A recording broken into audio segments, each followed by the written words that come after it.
Chromosomes. Little strands of nucleic acids and proteins are the fundamental genetic instructions that tell us who we are at birth. Most people are born with 46 chromosomes, but each year in the United States, about 6,000 people are born with an extra chromosome, making them a person with Down syndrome. If you've ever encountered someone with Down syndrome, you know that they are some of the kindest, most joyful people you will ever meet. They truly have something extra. My name is Lisa Nichols, and for 30 years I have been both the CEO of Technology Partners and the mother to Allie. Allie has something extra in every sense of the word. I have been blessed to be by her side as she impacts everyone she meets. Through these two important roles as CEO and mother to Allie, I have witnessed countless life lessons that have fundamentally changed the way I look at the world. While you may not have an extra chromosome, every leader has something extra that defines who you are. Join me as I explore the something extra in leaders from all walks of life and discover how that difference in each of them has made a difference in their companies, their families, their communities, and in themselves. If you like this episode today, please go to Apple Podcasts or wherever you listen and leave us a 5-star rating.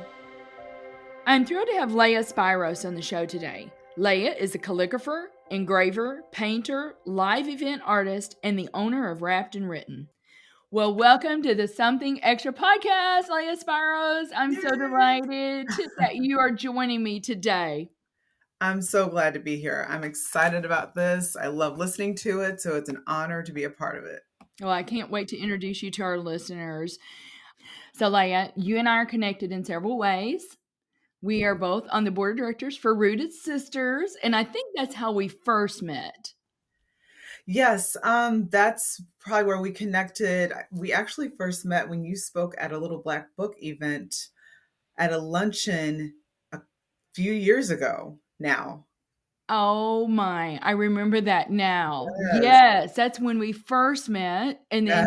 then, yeah, and then we've done a lot of things since then because I, our listeners will see in the picture that I have been given several of your personalized gifts over Oh, the years, and I just love them. I have them in my office here, and so yeah, we've just been. And then you recently, my girls have a business, Kindred Spirits Designs, yes, love and it.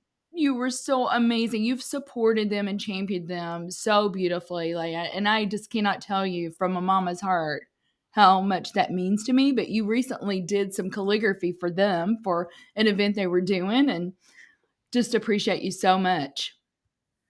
It was an honor. I love supporting young entrepreneurs. At Paige and Allie are going places, and I love that they have that connection as sisters and in spirit, and they're both creative. They're making beautiful goods. So I love supporting that.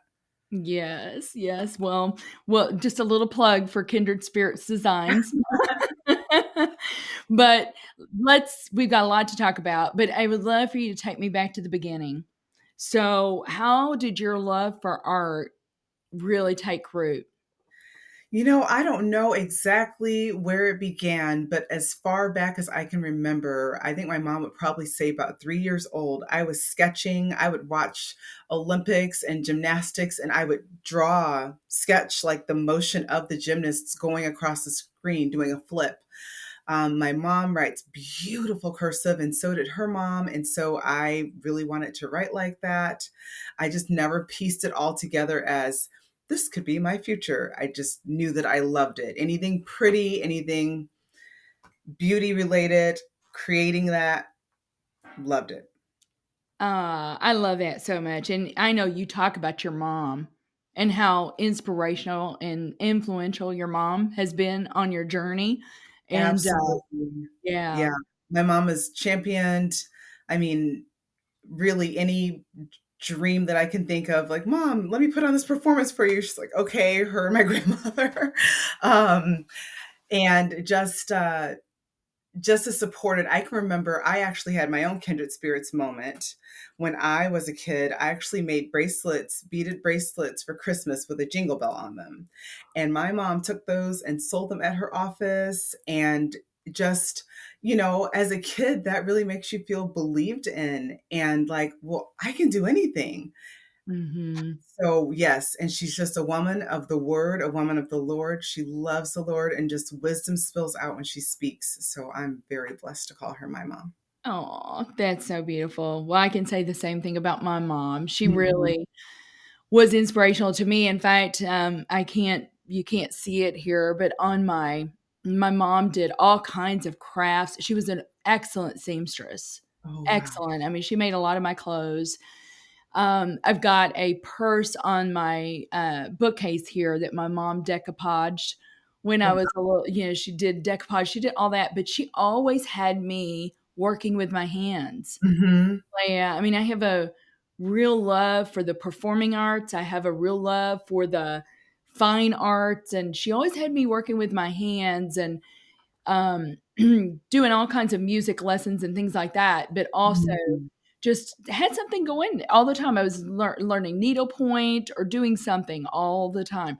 But now she did try to teach me how to sew clothes. How'd that And go?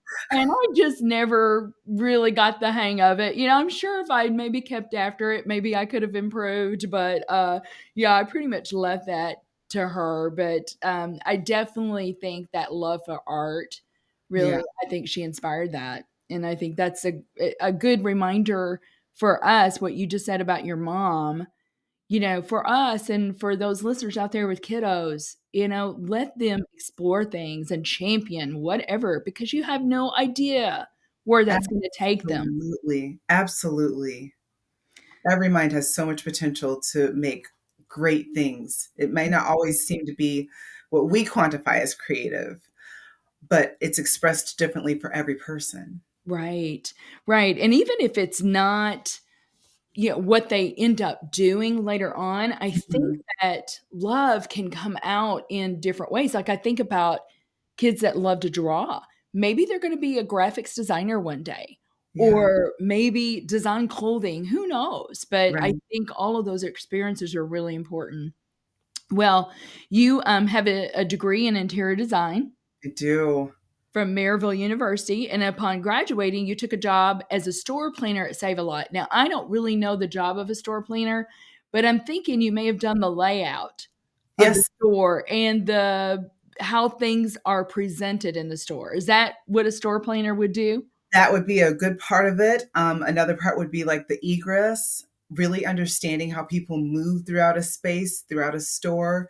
There's intentionality of why the produce is up front and why the milk is in the back, and getting to be on the back side of that, like behind the scenes with that. I learned the purpose in every like grocery store design and why some work and why some don't. So it was a very enriching job because it just taught me to see spaces, specifically one that we use every day, Yeah. um, differently and with more depth of insight. That is awesome. Well, in 2018, you took that leap onto the entrepreneur wagon, I did. right? And I did. founded Wrapped and Written. What made you finally decide to take that leap? And I also want to know, I don't know if you've been asked this before, but where did the name come from? Oh, yes. I don't get asked that often. So, um, I took that leap in 2018 after my husband and I took some time to pray about it. We got married the year before, and my husband already had a kiddo. He had two, but one was an actual kiddo. And really, on the day of our wedding, I just remember having this really strong feeling of, okay, I don't know that I think the season is over.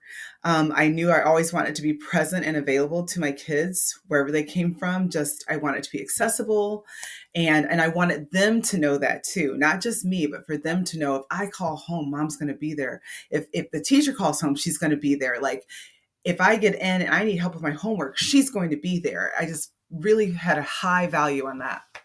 And so we prayed about it a while. We tried to look at some remote options through my current job, which at that time I was doing commercial kitchens for another company, back of house design. And it just didn't work with their model for me to be able to be remote.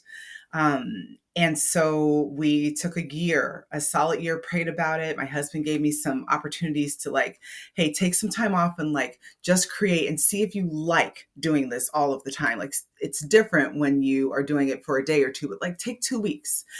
And I couldn't get enough of it. I loved it. And he's like, okay, I think we can do that. And so we felt connected and unified on it at the same time. And I put in a 2 months notice to make sure they had time to transition. And then I stepped into my first show the week after my last day. Oh my goodness, your first show. So did you have product? Did you have product at that point, or was it a live event?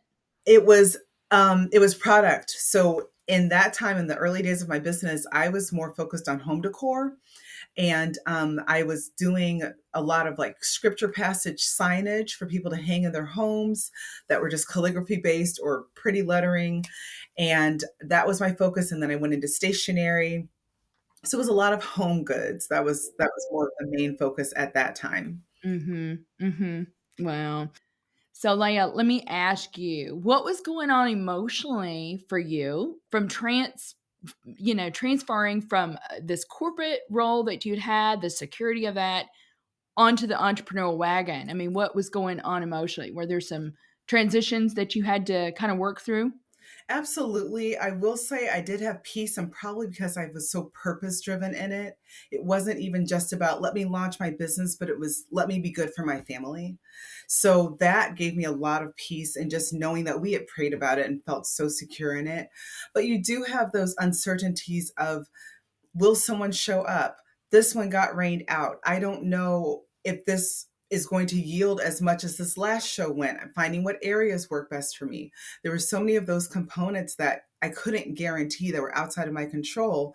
And after years of having a paycheck from someone, decades of having a paycheck from someone, that's a big leap to know it all depends on me, obviously with the help of the Lord, but still, I have to make that hustle. I have to make that grind to make those connections.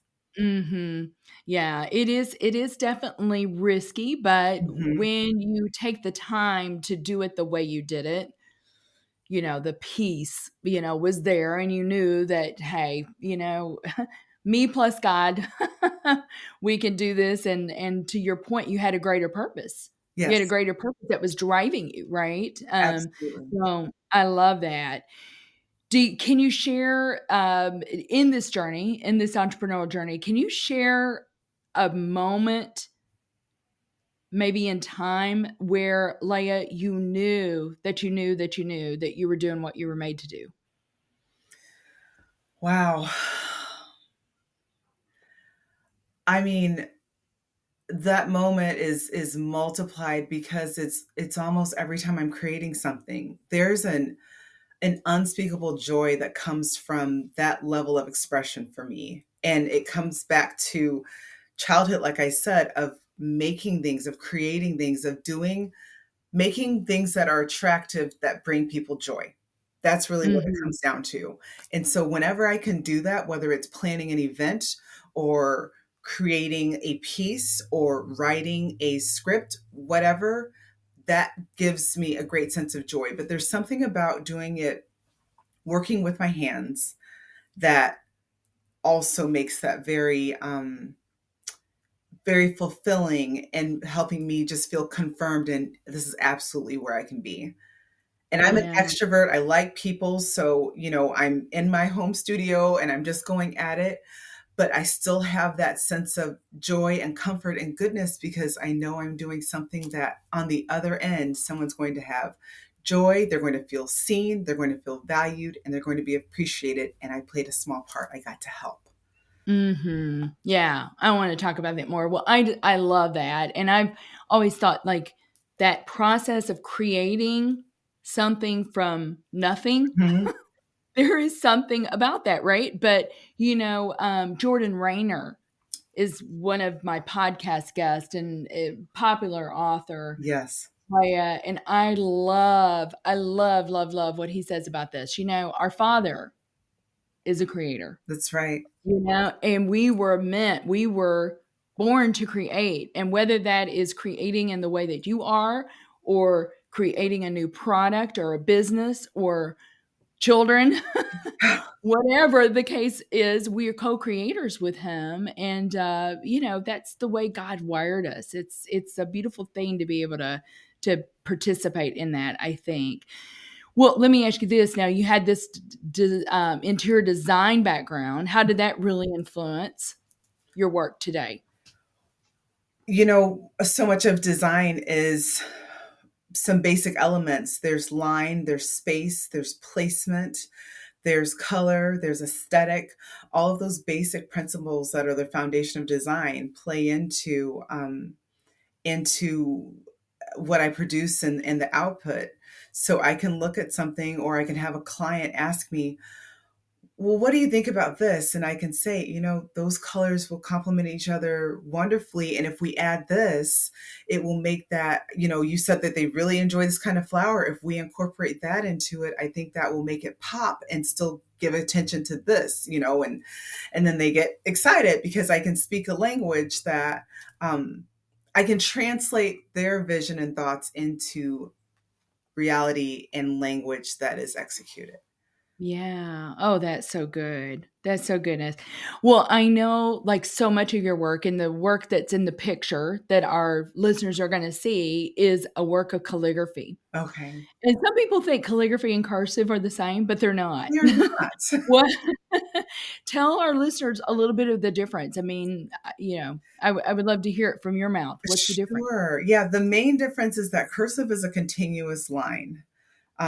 You're writing, if you're writing your name, it's all flowing into one. With calligraphy, it's really a series of strokes that come together to build the letter and to build the word. Mhm. So you are lifting your pen, you're lifting your pencil sometimes. It is not just one line, you're repositioning to get angles and create that continuity in your piece. Mhm. Yeah, that's good. Tell us about, can you work through the process, from concept to final piece? And first of all, you have to have a client, Yes. right? You have to have a customer that comes to you. Yeah. I just received a beautiful, personalized wine bottle Yes. from Progress 64, for a keynote that I did last year. And did they come to you with that particular concept, or did you work with them to figure out what that could be? A little of both. So I've done some work with them before for gifting, and the go-to tends to be the engraved wine bottle, which is a very special bespoke piece. And so they gave me some words. We workshopped a little bit about how many and where it would fit, because again, we want a strong design. We don't want just words and it all just got on there. We want it to be beautiful and make sense. And Mhm. so we worked out what those needed to be. And I think that there's a lot of value in the recipient's name being prominent, not the company or the giver's name. That says a lot to that recipient about where they're valued or prioritized, right? And so once I had that content, I sketched it out to see how I felt about how it looked. I had the bottle shape, and I put the pieces on there and looked at how it would stack. And then I pulled out my engraver and Went to work. then yeah, Went to work. went to work. And and I was a recipient, and I can tell you I had great joy because it was a personalized piece specifically for me, commemorating that date, which was just Mhm. so special. Let me, you do a lot of personalized live events too, Leah. Can you tell our listeners about that, and what does that process look like? Absolutely. So, one of the things that's really helpful for any company is to have brand activations. It gets eyes on your brand. It provides your clients, customers, or potential clients and customers a sense of connectivity and engagement, and it's a value add. And so, what companies will do is book me for an amount of time. They will let me know which service they want. Do they want calligraphy on cards? Do they want pieces engraved? Do they want product painting? And then once they've confirmed that, then I will bring my little case, and they provide the product and I provide the service, and the clients or the guests get the gifts. So coming up, like this weekend, we've got Mother's Day coming up, and Neiman is going to have a Mother's Day event. And so in their fragrance department, when someone purchases a fragrance, they automatically will get this gift with purchase, so to speak, of having it engraved. So they'll have all kinds of messages like "Happy birthday, Mom," or "I love you, Mom," or "I appreciate you in Oh, my life," and I'll engrave that. So then that fragrance becomes a keepsake because they don't throw those away. And I've had so many people tell me, "I'm never throwing this away." right, And a exactly. lot of those luxury fragrance bottles are beautiful anyway, right? And so Mhm. that piece that just makes it that great Yeah. conversation piece and visual for that dresser top, it's that much more That's special. so cool. That is so cool. We've been at events before, Leah, where there was an artist there Mhm. and with a blank canvas, and you're not really sure what's gonna be, on the canvas at the Yeah, end, but that just always adds such a special element, I believe, to a live event. absolutely. Um, I have to ask you this. How do you personally stay inspired creatively? And do you ever experience creator's block? There's writer's block, right? Yes. Do you ever experience that block? And if you do, how do you get yourself out of it? How do you stay Mhm. inspired? Yeah, I think the answer to both of those kind of goes together. So I do have creative block every now and then, and that typically comes when I'm forcing the issue. If I am trying to make myself make something, like come up with an idea, come up with a concept, such wins as pressure driven creativity, Right. yield great fruit. And so um, I try to gain space, whatever that looks like. Maybe it's stepping outside for a moment. Maybe it's getting in the word and finding a scripture, like a psalm is always a great source of inspiration for me. Going to the botanical gardens, going to Forest Park, going to pretty spaces. If I can seek beauty outside myself, I can receive what I need to create more for others. Oh, that's great. Well, I have found that before, like with writing, Hmm. taking a walk in the park and just really letting my senses Yes. just really hone in on what I'm hearing, Yes. what I'm seeing. Um, yeah, I've just gotten so many lessons just from slowing down and observing, I Hmm. feel like Hmm. sometimes. So, that's good. Well, you say that your business was born from discovering the good in God's word, and I know that you are a faith-filled woman. In fact, I don't know if we'll have a picture of this, but behind Leah, there's a whole wall of writing. And I know from knowing Leah, that's all scripture. Yes. How has your faith really influenced your creative process and what you're doing? One of my favorite passages comes from Exodus, and it talks about it's when they're starting to work on the temple, and God is giving directions, and He is calling them to specifically work in, quote, artistic designs. There is something beautiful about knowing that the Creator still perpetuated creating in His creation, right? It just Yes. keeps going. And so feeling like I'm on mission with that just it just blows everything wide open. And one of my other favorite passages is Philippians 4:8, and it talks about thinking on whatever is true, noble, right, pure, lovely, and admirable. I like those components to be in what I do and what I put out. And so, I will connect with the Lord and talk to Him about designs. I will ask Him when I have creative block, like, God, why can't I not get past this? Like, what do I need to do right now? Um, Mhm. I try to pray over the recipients of the gifts that they'll be blessed, that they will feel loved. I don't know if it's going to be a piece that changes their mind about a life choice or makes them feel better in a day that was just completely felt rotten Mhm. for them. And so if I'm staying missional, then I've got to remember where my mission is coming from. I'm an ambassadress. And so I want to make sure that I'm receiving what I need from him in his word and in my communing with him to be able to give my best and excellence to other people because that's what he gave to me. Mhm. That's a mic drop. Thank you, sister. That's a mic drop.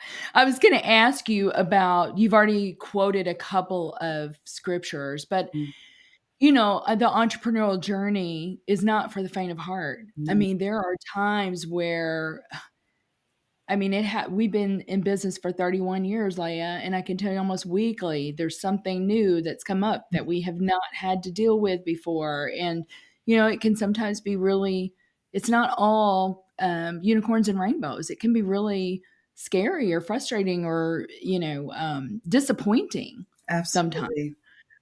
Are there anchor scriptures that you hold on to in those really hard times that help you?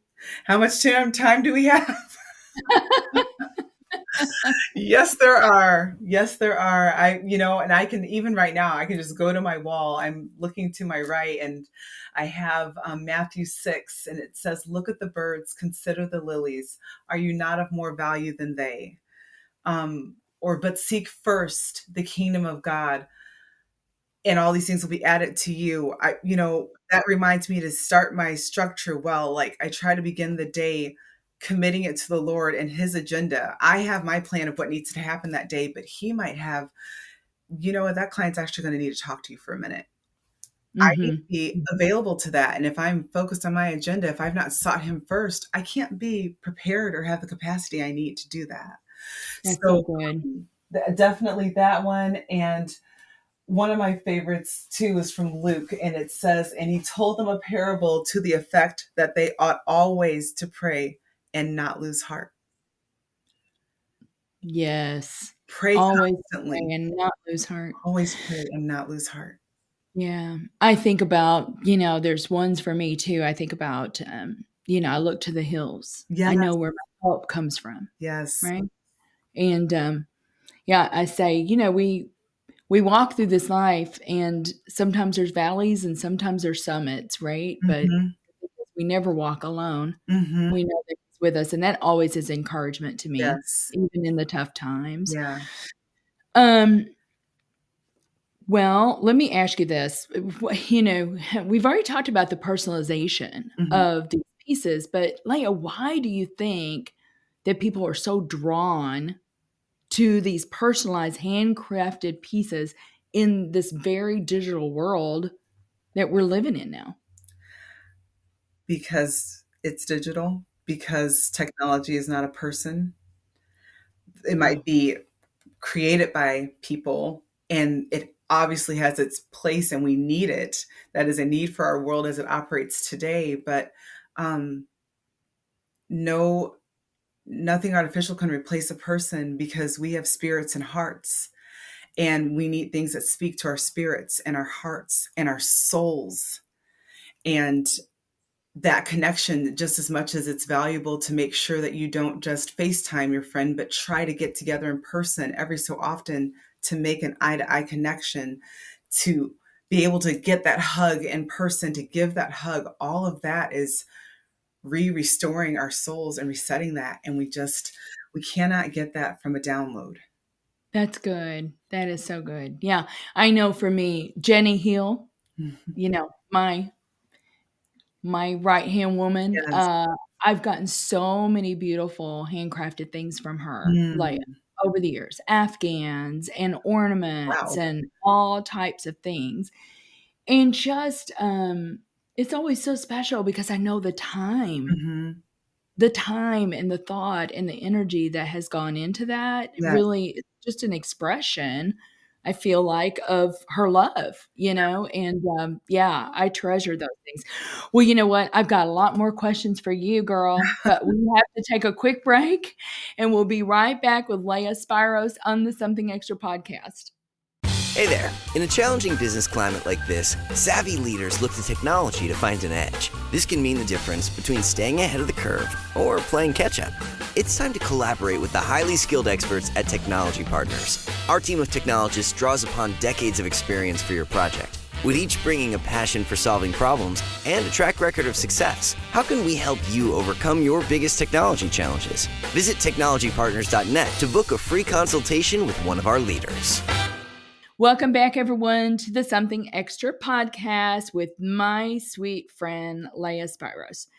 Leah, we've already talked about how these, that interaction with a human can really speak to our soul and Mhm, heal our soul and refresh our souls. mhm. I could not agree more with you on that. But how have you noticed a shift in how people are thinking about art in the post-pandemic?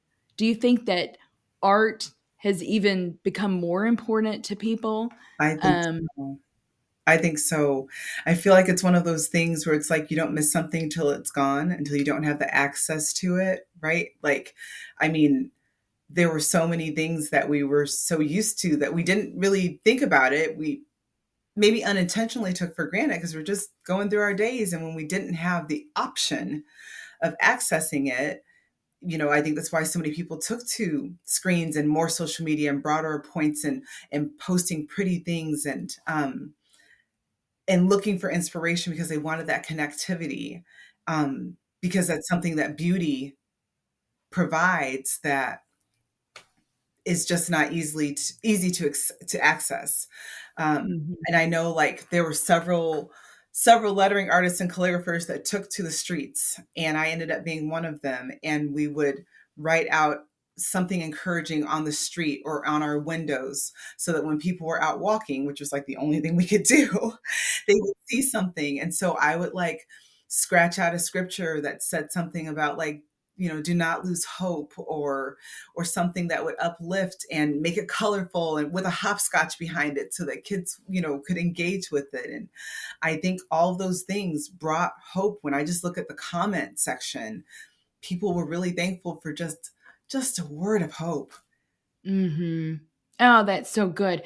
I remember a podcast guest, Leah. In fact, it was, James Barnett from Dayspring, Okay. and I remember what he said that their team did because obviously they create beautiful cards and, gifts, things like that, Yeah. and he said during the pandemic, their artists would take to go and the sidewalks to hospitals. That Yes. they would put beautiful artwork on the sidewalks to hospitals to not only encourage the patients, but encourage Mhm. the healthcare workers Mhm. during this time, and so that they know that they're being seen and they're being appreciated. Yeah. And I've never forgotten that. I thought that was really beautiful. Yeah, I think that's where even the muralling businesses started to take off more too, because they started doing them on garages and windows and storefronts and all these different things. Like wherever a message of hope could be left, people were trying to do that. You Right. know? Agreed. Well, let me ask you this. So there's always something new to learn. I know you know how to engrave, you're a calligrapher. Is there anything new that you're experimenting with right now in your Um, art? you know, I don't know about a new technique just now. I'm trying to really strengthen the current ones, but I keep getting challenged with new pieces to work on. I keep getting some of, can you do this? And it's like, you know what? I'm going to find that out. So I just did a globe and yeah, That's cool. yes, that was really cool. I was sharing with you and Jenny earlier, I just did mint julep cups for a Kentucky Derby 70th birthday party. Right. And You that was, completed 80 of those, I think, yes, right? ma'am. Yes, it was. Yeah. So things like Oh, that. uh-huh. Looking at fabric and what I can do with that. So Okay. stay tuned. Always always growing, Yeah. always growing, always evolving. Well, let's pivot over to just like more business questions. Being a business owner, what has surprised you the most about being in business for yourself, Leah? Hmm. There's a line from the Dowager Countess in Downton Abbey where she's talking about parenting, and she says, "It's the on and onness of it."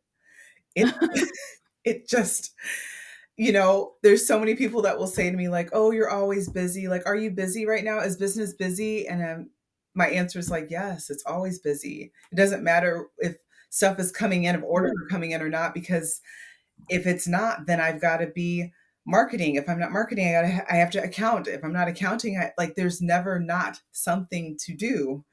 It Right. creating the space to not do something, that's the challenge. Yes.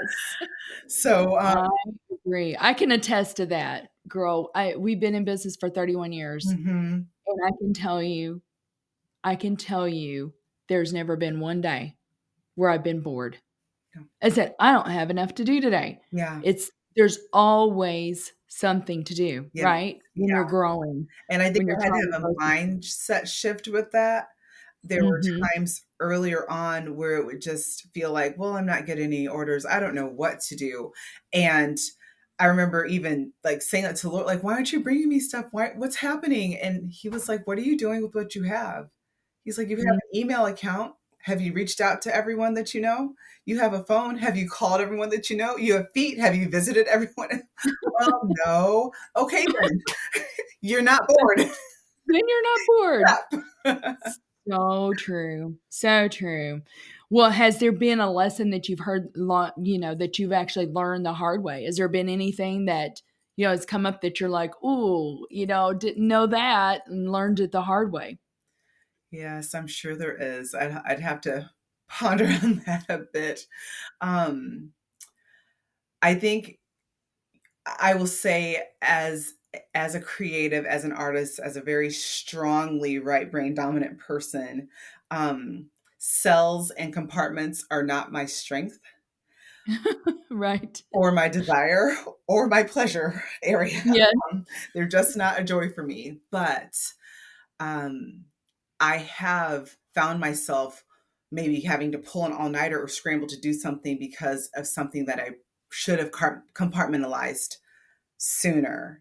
And, Mhm. in my corporate job before this, I was really responsible for navigating a lot of those sheets and I didn't love it, but man, did it help me keep my project tracking straight. And so getting into this and being like, can't throw the baby out with the bathwater. You need some of those tenants that were so valuable there. Yes. That's going to Yes. be what keeps you afloat Mhm. and embracing the I don't prefer into it's going to be profitable. Do it. Right. Yes, and, I think that's such wise sage advice there, Leah, because when you're in your own business, I mean, until you get to the point where you can hire help for these other things, Yeah. you're going to wear every hat for a while. Right.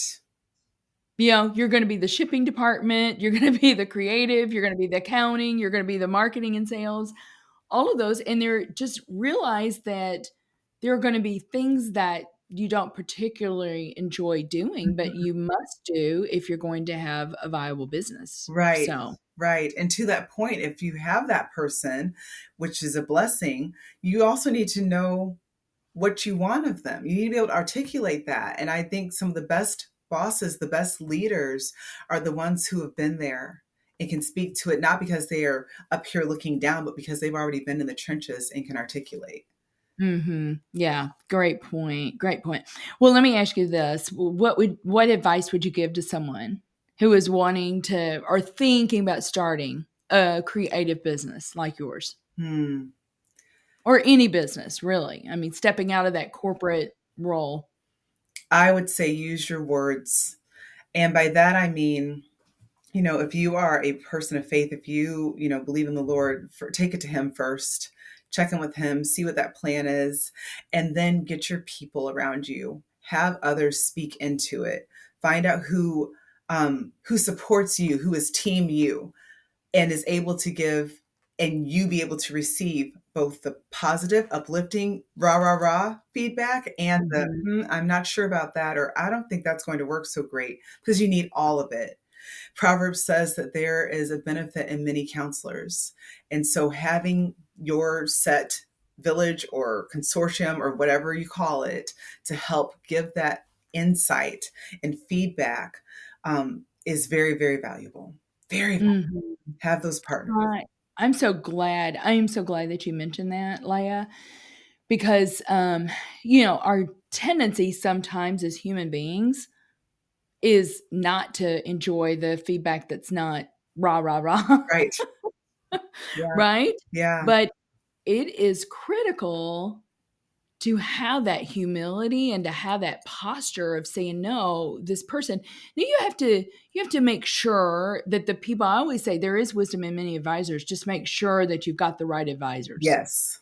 around you. But Yes. people that, like you said, that are people that are for you, Hmm. that you know that are for you, that want to have your best interest, you've got to be willing to take the good, bad, and the ugly, because how else are you going to improve? And I say we all have blind spots. Right. There's all things that we don't see ourselves, right? But somebody Yes. else looking from the outside in could say, maybe you're, whatever the case may be, you do need to spend a little bit more time on sales, Right. Yes. or something like that. Just having that really honest feedback is important. Hmm. Okay, you're a wife to Jason, you're a mom, you're an active board member. I mean, you are a community leader. How do you balance it all, Leah? Practicing the power of the pause. Practicing the power of the pause and embracing the no, which is hard. Yeah.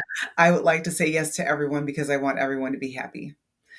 Mhm. Um, but it is better. I believe that it is better to do three things at 100% than 100 things at 3%. And so if I find that I am taking on too much or doing more, then will allow me to be actively beneficial to the mission, then I need to make the hard no or press the pause of I can help, but not with this specific thing or not within this season. Let me check back with you here. My Mhm. heart is for helping and serving and loving. And I want to say yes to every opportunity for that. But I also need to be humble enough to not take that blessing from someone else. I'm not the answer to all the questions. And it might be Yeah. that I'm supposed to be aware of who can be that and be the caveat or the conduit between the two parties.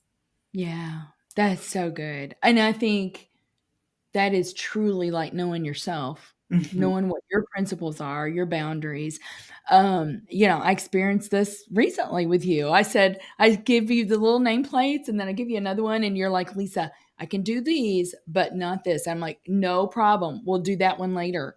But I appreciated that about you though, Leah, because you knew what else you had on the docket. Yes. And I think it's really important to and I always say when you say yes to something, Mhm. you're saying no to something else. Yes.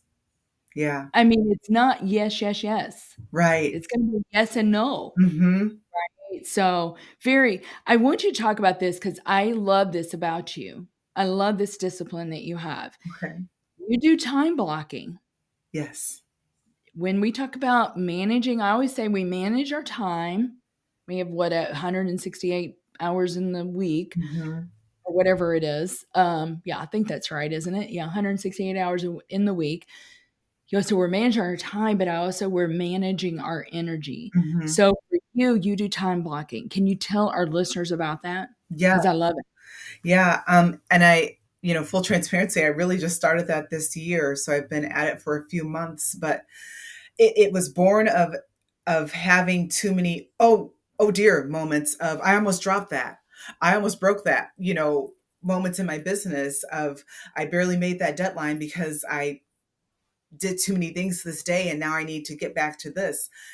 And, all the things are good, but the timing for everything needed to be divvied up better. And so I had a workshop and was working on learning what strategic planning is for your business. And I started hearing about time blocking and I said, well, let me think about what it would look like for me to designate days. And so what I have now is I have studio work days. I have allotted 3 of those for me per week. And then I have 2 days that I allot for meetings and collabs and those kinds of things. And so they're not hard and fast. If there's an exception of something urgent that I need to connect on and it falls on one of the other days, there's grace for that.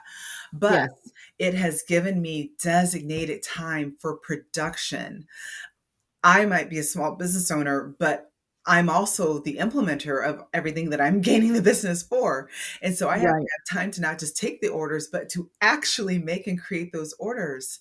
And I was finding that I would be coming from a chamber meeting and then running over to this thing. And then, oh no, I've got this in the evening and I've got an hour to work on this project. So I'm going to need to take all this time tomorrow to try to catch up.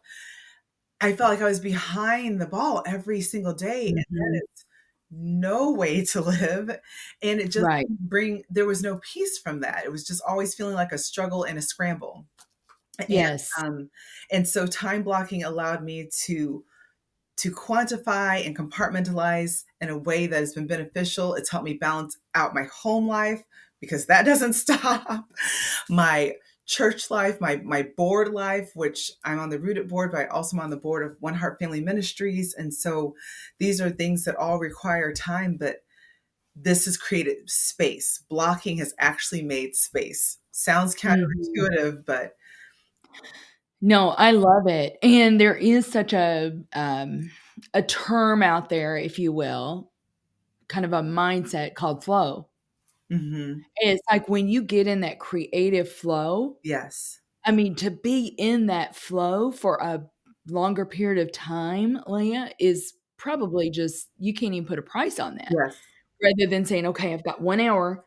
Okay, let me get in the creative flow right, and then go do something else or go send out emails or respond or whatnot." So, right. I love that so much that you're doing that. Well, let me ask you a question, then we'll talk about something extra. When people receive one of your pieces, Mhm. what is it that you hope they feel?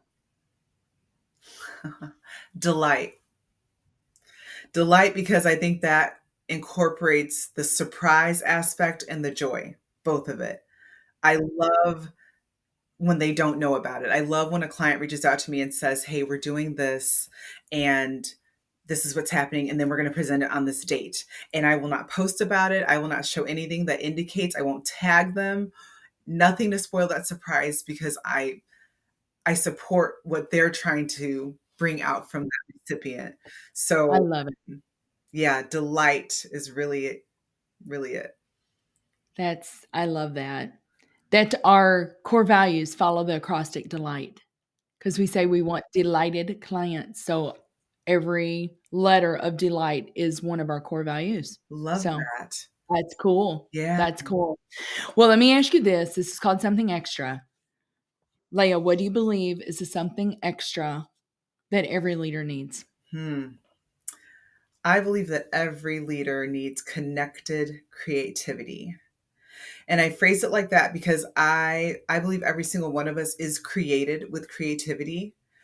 I think that because we expect that to be expressed in art, if we're not artistic, we don't consider ourselves creative, and it's simply not true. We have it. And so to me, connected creativity is awareness, knowing that you have creativity, then tapping into the source of that.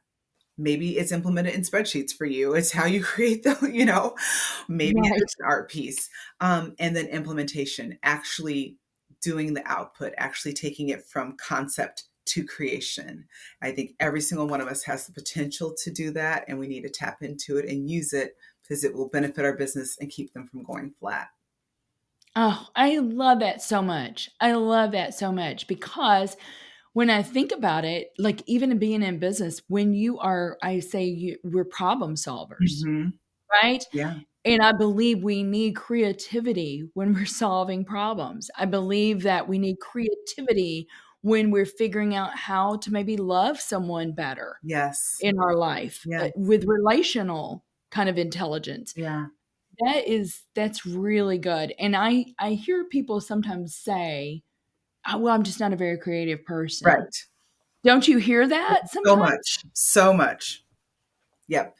And I think But that sometimes comparison has worked its way in too. They're saying it because I define you as creative and I'm not like you. But God gave you your own pocket of yes. creativity. He gave you your own sense. And that's why I say connected creativity, because that's having all of that work together, having that awareness and using it. I love it. I love it. Well, Leah, this has been so much fun. Thank you so much for being on the show today. I've absolutely loved every minute of my time with you today. So thank you. I appreciate you having me. This has been my delight today. Thank you, Lisa. Thank you for listening to today's show. Something Extra with Lisa Nichols is a Technology Partners production. Copyright Technology Partners, Inc. 2019. For show notes or to reach Lisa, visit tpi.co/podcast. Don't forget to leave a review on Apple Podcasts, Google Play, or wherever you listen.